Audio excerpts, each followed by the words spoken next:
Ilaw ng Pag-asa, libreng kuryente para sa pamilyang Pilipino. Sa bawat tahanang Pilipino, ang kuryente ay hindi lamang isang bayarin sa listahan. Ito ang buhay sa likod ng ating mga refrigerator, ilaw sa gabi, ventilador sa gitna ng tindi ng init, at koneksyon sa internet para sa pag-aaral at trabaho. Kapag nawala ito, humihinto ang ating mundo. Pero kapag abot kaya ito, nagpapatuloy ang ating mga pangarap. Dito nagmumula ang magandang balita, ang House Bill number 2700 na isinulong ni Deputy Majority Leader Sandro Marcos. Ang layunin ng batas na ito ay simple, libreng kuryente para sa mga pamilyang maliliit lamang ang kinukonsumo. Sa ilalim ng panukalang ito, ang mga kabahayang gumagamit ng hanggang 135 kWh kada buwan o iyong mga bill na hindi hihigit sa 2,000 pesos ay maaaring makatanggap ng zero bill. Hindi na ito kukunin sa bulsa ng ibang consumer. Direktang popondohan ito ng gobyerno at ang pinakamahalaga, tatanggalin ang 12% VAT sa subsidy na ito dahil ang tulong para sa mahihirap ay hindi dapat binubuwisan ng palihim. Sa madaling salita, ang kuryente ay hindi luho. Ito ay isang pangangailangan para sa mga manggagawang sumasahod ng minimum wage. Ang batas na ito ay nangangahulugang may matitira pang pera para sa pagkain at iba pang gastusin. Para sa mga estudyante, ito ay ilaw sa gabi habang nagre-review. Para sa mga lolo at lola, ito ay seguridad at kaligtasan sa loob ng bahay. Ito ang tunay na serbisyo, nakatutok sa ekonomiya ng bawat pamilya sa halip na sa ingay ng politika. Ito ay gawa ng isang henerasyong bata, masipag, produktibo at may malinaw na bisyon. Madalas tayong makarinig ng mga mabulaklak na talumpati mula sa mga datihang politiko pero alam natin ang katotohanan. Malakas ang pangako pero mahina ang pagpapatupad. Ang House Bill 2700 ay iba. Hindi ito viral na video lang. Ito ay batas na nakabase sa detalye at tunay na malasakit. Siyempre, itatanong natin,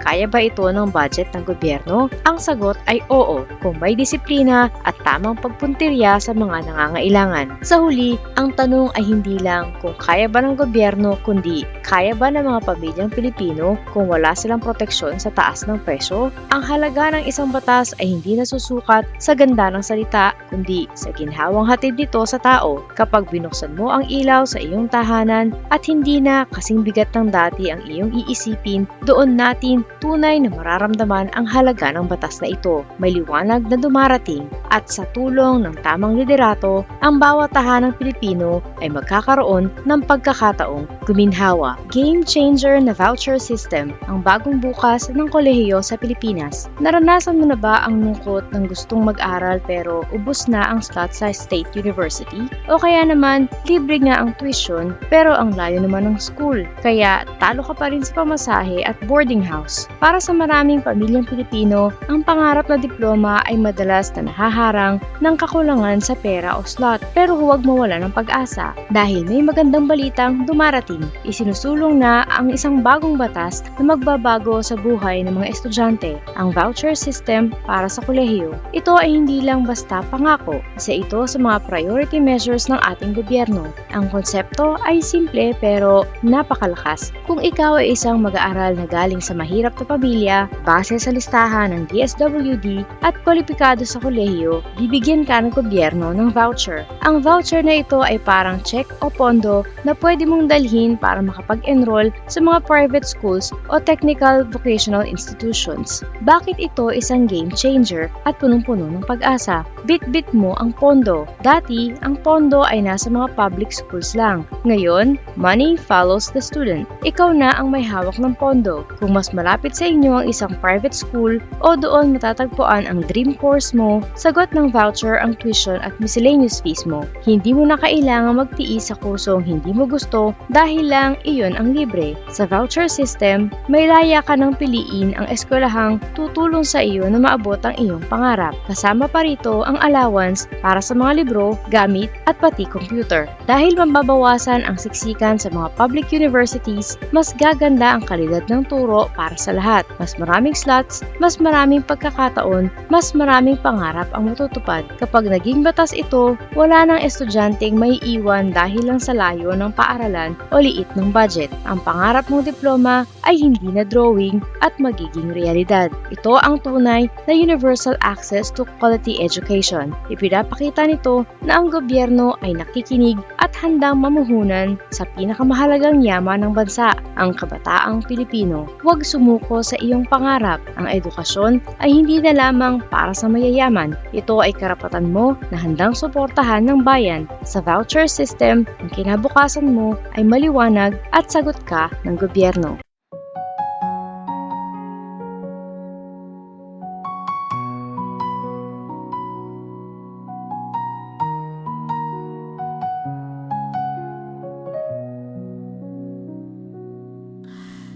Ilan oras sa trabaho, kapiraso ang sweldo.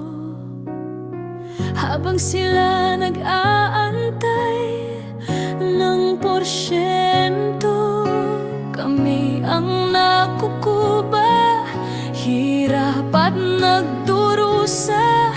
Iluluhon nyo lang pala aming mga pera.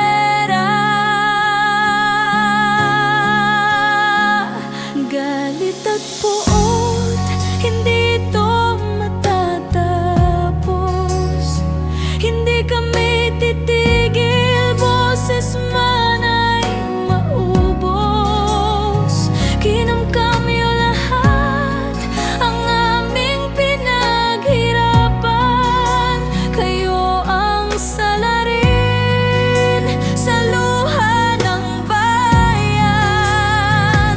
Galit at puot, hindi ito matatapos.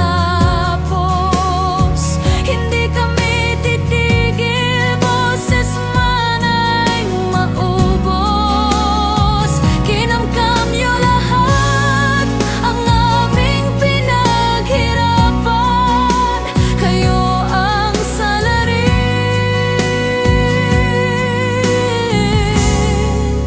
sa luha ng bayan.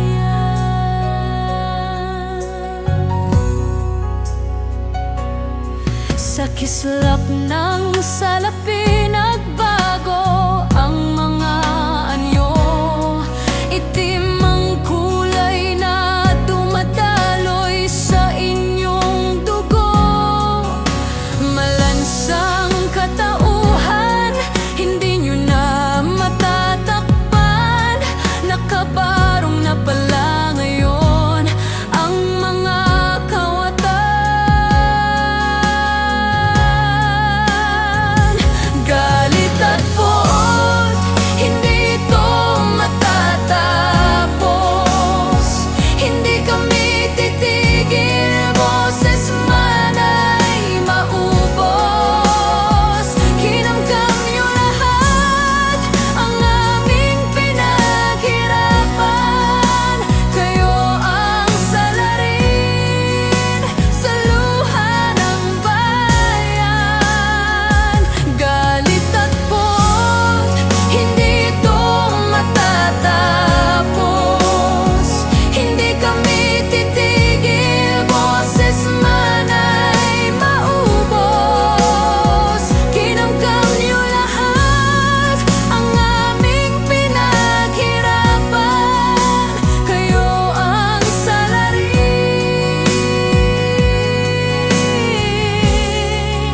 sa luha ng bayan.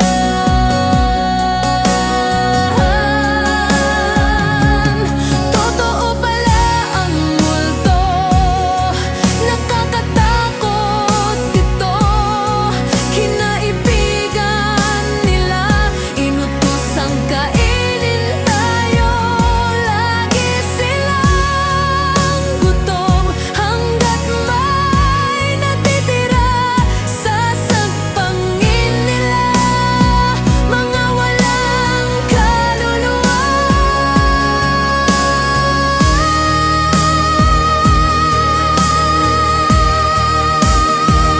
Galit at puot, hindi ito matatapos.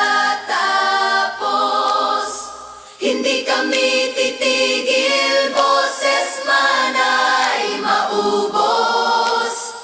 Kinamkam nyo lahat ang aming pinaghirapan. Kayo ang salarin sa luha ng bayan.